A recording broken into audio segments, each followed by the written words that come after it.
Como hemos estudiado, la expropiación como limitación a la propiedad privada en función del interés público puede ser estudiada tanto a través de sus etapas como a través de sus elementos. Cuando hablamos de los elementos, hablamos de 5, particularmente el elemento final, que será la declaración de utilidad pública, el elemento subjetivo, compuesto tanto por el sujeto activo, el pasivo y eventualmente el beneficiario, el elemento objetivo, esto es, el objeto expropiable, que puede ser expropiado, el elemento material, que será la indemnización, y finalmente el elemento formal, el procedimiento o, en su caso, el proceso expropiatorio. Comenzaremos por estudiar el elemento final o declaración de utilidad pública previsto en los artículos 1 y 5 de la Ley 21.499, esto es la Ley de Expropiaciones Nacional. En un primer lugar hay que señalar que la utilidad pública no es un concepto unívoco. Puede variar de acuerdo al lugar, de acuerdo a la sociedad y de acuerdo al tiempo. Esto es, lo que para determinada sociedad podría ser de utilidad pública, tal vez no lo sea para otra, y lo que hoy no consideramos de utilidad pública podría serlo en el futuro y viceversa. Por otro lado, el concepto de causa expropiante también fue evolucionando a lo largo del tiempo, abarcando cada vez más temas. En un primer momento se habló de obras públicas, luego de salubridad pública, y posteriormente, y más cerca de la actualidad, ya se incluye la promoción del interés general y el perfeccionamiento social. Además, y por otro lado, se habla de utilidad pública, no de necesidad. ¿Por qué? Porque exigir una necesidad absoluta sería convertir en una expropiación en prácticamente imposible. No es necesario crear un camino, pero es útil. De este modo, en el ámbito federal, la ley, en el artículo 1, lo que señala es que la utilidad pública comprende todos los casos en que se procure la satisfacción de un bien común, sea este de naturaleza material o espiritual. Por otro lado, la declaración de utilidad pública resulta un elemento trascendental de la expropiación. ¿Por qué? Primero, porque es la causa que la justifica. Y en segundo lugar, porque su exigencia implica una garantía constitucional de inviolabilidad de la propiedad. Esto es, si no existiera la declaración de utilidad pública, entonces la expropiación sería inválida. No existe utilidad pública si la expropiación solo da como resultado la satisfacción de un interés particular o de un interés privado. Tampoco, por ejemplo, existiría si el Poder Legislativo no concreta y especifica cuál es la utilidad pública, dejándolo librado al Poder Ejecutivo.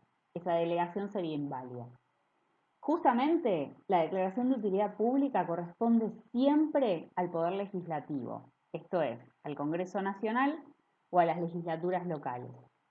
¿Sí? Aunque existe cierta discusión sobre la posibilidad de que la declaración de utilidad pública provenga de los consejos deliberantes municipales. Anteriormente, la declaración de utilidad pública fue considerada por los tribunales como una cuestión política no justiciable. Esto es, como la consideraban un acto político discrecional sobre el cual el Poder Judicial no podía ejercer control, lo único que se judicializaba era lo que tenía que ver con la indemnización y su alcance. Sin embargo, esa postura se fue morigerando, evolucionando o cuanto menos fue oscilando por parte de los tribunales a lo largo del tiempo. Y si bien en principio y por regla general se puede decir que el Poder Judicial no va a intervenir ni a ingresar a controlar la declaración de utilidad pública en sí misma, sí se ha aceptado en la jurisprudencia de los tribunales la posibilidad de que lo que se valore en un juicio es la existencia efectiva de esa utilidad o la intervención en casos en los que exista una arbitrariedad manifiesta o un desvío de poder.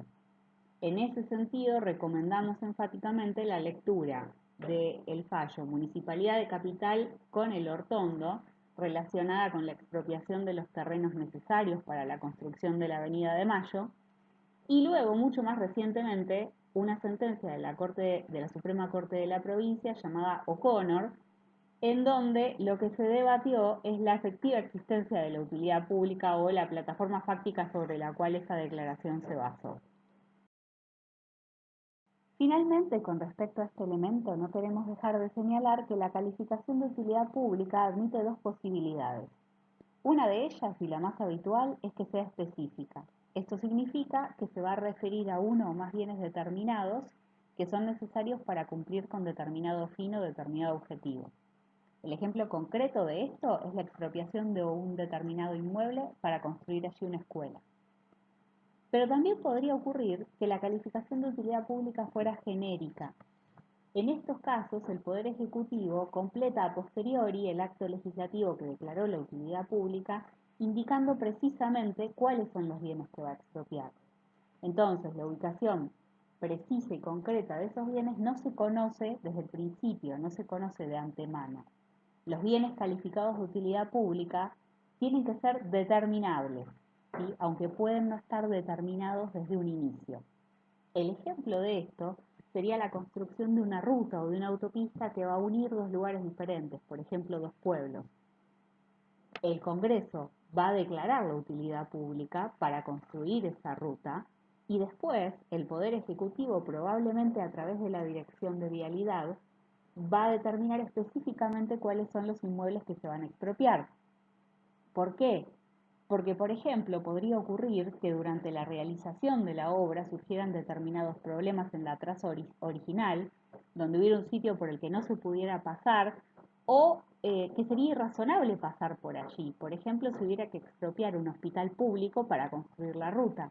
Entonces, para poder modificar esa traza, lo que se hace es esto, una declaración de utilidad pública genérica para construir, en este caso, una ruta o una autopista, y luego, a través de la Dirección Nacional de Vialidad o la Dirección Provincial de Vialidad, según el caso, se determinará específicamente cuáles son los bienes expropiados. Entonces, basta con que los bienes calificados de utilidad pública por el Congreso sean determinables. Vamos a hablar ahora, en segundo lugar, del elemento subjetivo de la expropiación, que está previsto en los artículos 2, 3 y 4 de la Ley Nacional. En este caso vamos a encontrar un sujeto expropiante o sujeto activo, esto es, aquel que puede expropiar, y un sujeto expropiado o sujeto pasivo, que es el que puede ser objeto de la expropiación. Respecto al sujeto activo de la expropiación, ojo, un dato importante, de acuerdo a qué momento de la expropiación uno esté estudiando, vamos a encontrar tres sujetos que participan diferentes. El primero de ellos va a ser aquel que declara la utilidad pública. Esto es sin duda el Congreso Nacional, sin duda las legislaturas provinciales, con dudas los consejos deliberantes. ¿Por qué?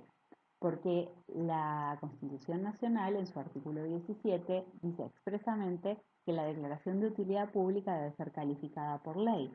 Entonces, al respecto existe una gran discusión, tanto doctrinaria como jurisprudencial, especialmente en la provincia de Buenos Aires, pero con un resultado diferente en todo el país, sobre si los consejos deliberantes municipales pueden declarar de utilidad pública y sujeto a expropiación un bien a través de una ordenanza.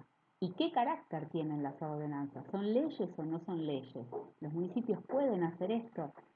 Si a ustedes les interesa, les recomendamos la lectura de un artículo que está colgado en la página de esta cátedra para profundizar sobre este tema. En el ámbito del sujeto activo nos vamos a encontrar, en segundo lugar, con el órgano administrativo que va a llevar adelante el procedimiento de la expropiación. Este es al que habitualmente hacen referencia las leyes. En ese sentido, puede ser sujeto activo de la expropiación, se puede ocupar de llevar adelante el procedimiento o el proceso expropiatorio el Estado Nacional, provincias, los municipios, los entes autárquicos, empresas del Estado que estén facultadas para ello por sus leyes orgánicas o por alguna ley especial, e incluso podrían ser personas físicas o jurídicas autorizadas por el Estado, por ejemplo, concesionarios de servicios públicos. Aclaremos esto, el sujeto activo va a ser quien tenga la iniciativa de la expropiación, lleve adelante el procedimiento expropiatorio tendiente a lograr un avenimiento entre las partes, entre el expropiante y el expropiado, Y de no lograrse, de ser necesario, va a ser quien actúe, o sea el actor en el proceso judicial de expropiación. Asimismo va a ser también el encargado de pagar, de abonar la indemnización como contraprestación por el bien. Por último, en el ámbito del sujeto expropiante, es decir, del sujeto activo, podríamos encontrarnos con un sujeto beneficiario. Ojo con esto. Si bien la regla, lo que generalmente ocurre, es que el bien expropiado pasa al dominio público del Estado, esto es lo más habitual, en ocasiones podría llegar a ocurrir que el bien expropiado pase al patrimonio de un tercero, esto es, de otro particular, y de ese modo se consigue la finalidad pública que se está persiguiendo. Ejemplos de esto podrían ser la expropiación de tierras para otorgarlas a sus ocupantes, caso O'Connor, léanlo, por ejemplo, para que sus ocupantes puedan construir sus viviendas, o también los casos que han ocurrido mucho en nuestro país de las fábricas recuperadas por sus trabajadores que conformaron cooperativas. En esos casos, el Estado lo que hizo fue expropiar inmuebles y en muchos casos también las maquinarias, entregándolas a veces a título oneroso o a veces a título gratuito para dar solución a una crisis económica y social en la que se veía involucrada el establecimiento productivo y para poder salvaguardar la fuente laboral de los trabajadores. Con respecto al sujeto expropiado, el sujeto pasivo de la expropiación, lo que prevé la ley es que la acción expropiatoria pueda promoverse contra cualquier clase de personas, ya sean de carácter público o privado. Incluso dice también que pueden ser objeto de expropiación todo tipo de bienes, pertenezcan tanto al dominio público como al dominio privado. De esto se desprende la posibilidad de que, por caso, el Estado Nacional pudiera expropiar a los estados provinciales. Esta controversia, o sea, esta pregunta la ha resuelto afirmativamente la Corte de la Nación y distintos tribunales al considerar que los bienes públicos o privados de las provincias o de los municipios pueden ser objeto de expropiación en virtud de considerar las atribuciones que tiene el Estado Nacional, en este caso el Congreso, para llevar adelante el cumplimiento de los fines nacionales que no deberían verse interferidos por los sujetos que componen el Estado federal. O sea, se considera la preeminencia de los fines nacionales a los fines de la expropiación, ¿no? Por ejemplo, para construir, supongamos, una red o un servicio público interjurisdiccional. Ahora, mayores controversias genera la posibilidad de aceptar que sean las provincias las que expropien bienes del Estado Nacional. En ese sentido, la jurisprudencia ha sido un poco más oscilante, ¿sí?, pronunciándose de distinto modo en distintos casos, y al respecto, ciertos autores, lo que han propuesto es que debería valorarse en cada caso en particular el interés público que se encuentra comprometido en el cumplimiento de cada uno de los fines, o sea, de los fines que quiere darle el Estado Nacional al bien y el que pretenden darle o necesitan darle las provincias según el caso. El tercer elemento de la expropiación es el elemento objetivo, que respondería a la pregunta ¿qué puede constituir el objeto de la expropiación? Y esto está previsto en los artículos 4 a 9 de la Ley 21.499. En ese sentido, lo que se ha dicho es que puede ser objeto de expropiación todo lo que tenga valor patrimonial o económico, esto es que integre el concepto constitucional de propiedad. Más allá de la naturaleza, lo importante es que estemos hablando de bienes, como estudiamos cuando vimos dominio público. Podrían ser muebles, inmuebles, derechos, servidumbres, universalidades y demás. La ley prevé la expropiación de los bienes que resulten convenientes o necesarios para la satisfacción de la necesidad pública.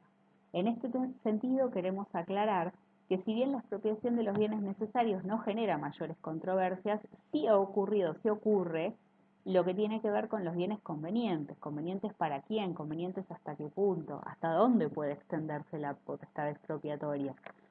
En este sentido, les recomendamos la lectura de la ley, del fallo Municipalidad de Capital Federal con el Hortondo, que es un fallo muy antiguo de la Corte Nacional, pero que puede ser sumamente ejemplificativo en este tema, y a profundizar este problema, qué es conveniente y hasta qué punto puede expropiarse un bien que se considera conveniente. Por otro lado, queremos dejar sentado que si bien lo más habitual es que se expropien bienes inmuebles, en muchos casos también pueden expropiarse bienes muebles. Y un ejemplo de ello es tal vez un mural que ustedes conozcan, que es el mural de Siqueiros, se llama Ejercicio Plástico, y está en el Museo del Bicentenario, que está pegado a la Casa Rosada, que es un mural que fue objeto de una disputa larguísima judicial y estuvo durante muchos años guardado en un container. Es un mural con mucha historia y de hecho hay una película al respecto, que fue pintado no solo por Siqueiros, sino también por otros artistas muy conocidos como Berni y Carlos Castanigni. Otro punto para prestar atención con respecto al elemento objetivo de la expropiación es la expropiación parcial. Podría ocurrir que el Estado expropie solo una porción de cierto bien inmueble y que en ese caso la porción que queda resulte inadecuada para su uso o explotación racional. En ese supuesto, el expropiado, el sujeto pasivo de la expropiación, podría exigir que le expropien la totalidad del inmueble, ¿sí? ¿Cuál sería un remanente inadecuado? Es decir, ¿en qué casos el expropiado podría exigir que le expropien todo porque lo que le queda no le sirve? Bueno, va a depender de qué estemos hablando. En los terrenos urbanos se van a considerar sobrantes inadecuados los que por causa de la expropiación quedaren con frente, fondo o superficie inferiores al autorizado para edificar por las ordenanzas locales, ¿sí? O sea, si yo en lo que me queda del inmueble no puedo construir, entonces no tiene sentido que me obliguen a quedármelo. Luego, en los inmuebles rurales, habrá que ver en cada caso las determinadas, o sea, qué superficies son inadecuadas, teniendo en cuenta la explotación que hace allí el expropiado. O sea, ustedes habrán visto en agrario, en derecho agrario, el concepto de unidad mínima productiva o unidad económica agraria. O sea, en función de lo que queda, hay que ver si puede ser productivo o no. Luego, obviamente, en el caso de avenimiento, que es el acuerdo de las partes para la expropiación, las partes de común acuerdo van a determinar cuál es la superficie inadecuada a fin de incluirla o no en la transferencia del dominio. Y finalmente, en el juicio de expropiación, la superficie, esta superficie, si es inadecuada o no y si tiene que ser expropiada o no, va a ser algo que determine el juez. El elemento material o la indemnización tiene su previsión en los artículos 10 a 17 de la Ley Nacional. Sepan ustedes que es el elemento más discutido en los juicios. O sea, básicamente la mayor parte de los juicios por expropiación tienen que ver con cuánto se va a pagar por el bien que se está expropiando. En este sentido, hay que recordar que la reparación es un requisito indispensable para la legitimidad de la expropiación. Esto es, si no hay una indemnización previa, entonces se presume que la expropiación es inválida.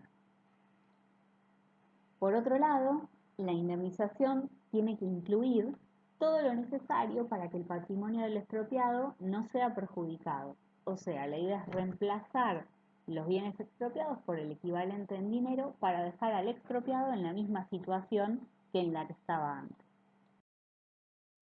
Si tuviéramos que caracterizar la indemnización en los casos de expropiación, lo primero que podríamos decir es que tiene que ser previa. ¿Previa a qué? Al traspaso del bien al Estado, o sea, previo a que el Estado tome posesión. Además, tiene que ser en dinero en efectivo, no puede ser, por ejemplo, en bonos. Tiene que ser integral, tiene que comprender, de este modo, todos los daños que la expropiación le ocasiona al sujeto pasivo. Tiene que ser justa, resarciendo objetivamente el daño que causa, y tiene que ser única. ¿Esto qué quiere decir? Que no puede ser fraccionada, no se admite que se pague una reparación en cuotas, ¿sí? Por otro lado, la ley en el artículo 10 prevé ciertos valores que son computables y otros que no son computables. Y también nosotros incluimos una tercera categoría que habla de los valores que están en duda, que no se sabe si se indemnizan o no. No hay duda de que es un valor computable que debe integrar la indemnización el valor objetivo del bien. Esto es el valor de mercado, el valor al contado, el precio que hubiera obtenido el expropiado si lo hubiera vendido al momento de la disposición. También es computable los daños que sean consecuencia directa e inmediata de la expropiación. Esto constituirá una cuestión de hecho que se va a ver en cada caso concreto. Por ejemplo, gastos de mudanza, gastos inmobiliarios o si fuera una empresa, el despido de los empleados. Y además, obviamente, van a incluirse los intereses. Como valores no computables, ustedes van a encontrar circunstancias personales o valores afectivos. En esa casa viví toda mi vida, no quiero irme de ella porque para mí tiene un valor afectivo. Bueno, no, eso no se paga. O sea, lo que sería el daño moral no se paga. Las ganancias hipotéticas tampoco. El mayor valor que pudiera tener el bien expropiado por la obra que se va a ejecutar en él, obviamente tampoco se paga. No incluye la indemnización en lucro cesante, ojo con esto, porque hay una teoría que se llama teoría de la fuerza expansiva de la expropiación, que lo vamos a estudiar cuando estemos viendo responsabilidad del Estado por actividad lícita. Y tampoco se van a computar dentro de la indemnización las mejoras que haga el dueño con posterioridad a la declaración de utilidad pública, salvo aquellas que sean necesarias, ¿sí? O sea, si construyó un quincho, no se lo van a indemnizar. Ahora, si tuvo que hacer un arreglo para que la casa no se viniera abajo, eso sí será indemnizable. Y luego hay determinados valores que están en duda. Ellos son el valor histórico y el valor panorámico. Y aquí hay una diferencia importante entre la ley nacional y la ley provincial. La ley nacional antes decía expresamente que estos valores no se indemnizaban. Luego fue reformada y ahora no dice nada, dejando de algún modo una puerta abierta a la posibilidad. En cambio, en la ley provincial, en la 5708, el artículo octavo, al final, dice, el valor histórico, artístico y panorámico del bien podrá ser indemnizado cuando sea el motivo determinante de la expropiación. Esto es, si yo te estoy expropiando justamente por el valor histórico que tiene esa casa, entonces allí habrá que incluir ese dato dentro del concepto de la indemnización. Uno podría preguntarse en qué momento se va a fijar la indemnización. Cuando se declara la utilidad pública, cuando se inicia el juicio de expropiación, cuando el Estado toma posesión del bien, cuando termina el juicio. Bueno, lo que prevé la ley es que el momento de fijar la indemnización es el de la desposesión. Y aquí nosotros queremos que ustedes puedan distinguir dos elementos que son muy importantes. Una cosa es la desposesión y otra cosa es la transferencia del dominio. La desposesión se produce cuando el expropiante toma posesión del bien y el expropiado ya no puede disponer de él, pero ojo, sigue siendo el propietario. ¿Cómo ocurre esto? Bueno, si no hubo avenimiento, las partes no se pusieron de acuerdo y fue necesario recurrir a un juicio, el expropiante va a tener que consignar ante el juez el importe de la evaluación que haga el Tribunal de Tasaciones, en el caso del ámbito nacional, o la evaluación fiscal del inmueble en el ámbito provincial. Consigna el dinero y el juez le va a dar la posesión al Estado. Distinto de esto es la transferencia del dominio, que se va a perfeccionar cuando se dicte la sentencia, se transfiere el dominio con la anotación respectiva del bien a nombre del expropiante. Ahora, ¿por qué se justifica esto? ¿Por qué se justifica la desposesión? Por el tiempo, porque un juicio de expropiación va a durar muchísimos años y si hay una utilidad pública en juego, si el Estado está buscando satisfacer una necesidad, no sería lógico tener que esperar a la duración total del juicio que se mide en años para poder hacer lo que tiene que hacer. Entonces, tomará posesión del bien, consignará el dinero que fije el Tribunal de Tasaciones o la evaluación fiscal, como les dije, en el ámbito provincial, y luego las partes van a debatir cuánto más tiene que pagar, si es que tiene que pagar más, en el ámbito del proceso judicial. Pero el Estado va a poder avanzar en la satisfacción de esa necesidad que con la expropiación se busca cubrir.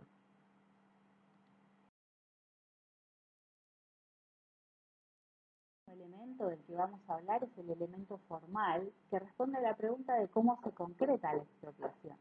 Aquí incluimos tanto el procedimiento como eventualmente el proceso expropiatorio previstos en los artículos 13, 15 y siguientes de la Ley Nacional. En el caso del procedimiento, también denominado cesión amistosa, avenimiento o contratación directa, ¿sí? Es el procedimiento administrativo que se concreta hasta que las partes, expropiante y expropiado, se ponen de acuerdo. Pero si esto no ocurriera, si las partes no se pusieran de acuerdo, podrá recurrirse o podrá iniciarse una acción judicial por la que va a tramitar el proceso judicial expropiatorio. El avenimiento, que como ya vimos tiene múltiples denominaciones, es un contrato administrativo en el cual el expropiante y el expropiado se ponen de acuerdo, hay un acuerdo de voluntades en la transferencia del bien y el precio que se va a pagar por ese bien. La ley nacional premia ese acuerdo con un 10% más del pago del precio, justamente para favorecer este tipo de acuerdo de voluntades por su mayor rapidez y sencillez en el trámite. Es decir, es mucho más práctico hacer esto a través de un procedimiento administrativo que termina en un avenimiento que tener que recurrir a un proceso judicial que va a ser mucho más largo y en definitiva mucho más costoso. Pero si las partes no se pusieran de acuerdo y fuera inevitable tener que iniciar una acción expropiatoria, nos vamos a encontrar con un proceso especial que está específicamente previsto en las leyes de expropiación y tiene características específicas, como por ejemplo la competencia de los jueces contenciosos administrativos o que es un juicio sumario, que se pretende que tramite más rápido. Como dijimos, se recurre a él habitualmente cuando fracasan las tratativas del avenimiento y, como también ya dijimos, lo más habitual es que en el proceso judicial lo que se discuta es el quantum indemnizatorio y no la declaración de utilidad pública, porque como ya vimos, este es un tema que, aunque si bien los tribunales en ocasiones han analizado, habitualmente consideran que no es una cuestión en la que puedan intervenir o profundizar demasiado porque es una competencia del Poder Legislativo. Finalmente, lo que vamos a decir es que para determinar el valor del bien en el ámbito nacional, si se trata de un bien mueble, habrá peritos y oficinas técnicas específicas, pero para los bienes inmuebles existe un organismo específico técnico, que es el Tribunal Nacional de Tasaciones, que está previsto en la Ley de Expropiaciones, o sea, la Ley de Expropiaciones Nacional hace referencia a él, pero además este organismo tiene su propia ley especial, que lo organiza, lo crea o determina su funcionamiento. Y en el ámbito de la provincia de Buenos Aires esto es distinto porque no hay un Tribunal Nacional de Tasaciones ni similar en la provincia, sino que cada una de las partes va a ofrecer un perito, existiendo la posibilidad, véanlo en la ley, de que el juez designe un tercer perito, o sea, va a haber peritos de partes con la posibilidad de un tercer perito designado por el juez, y además también la norma, o sea, la ley de expropiaciones provincial prevé un montón de cuestiones probatorias para arribar al valor del bien inmueble que se está expropiando en el marco de un proceso judicial.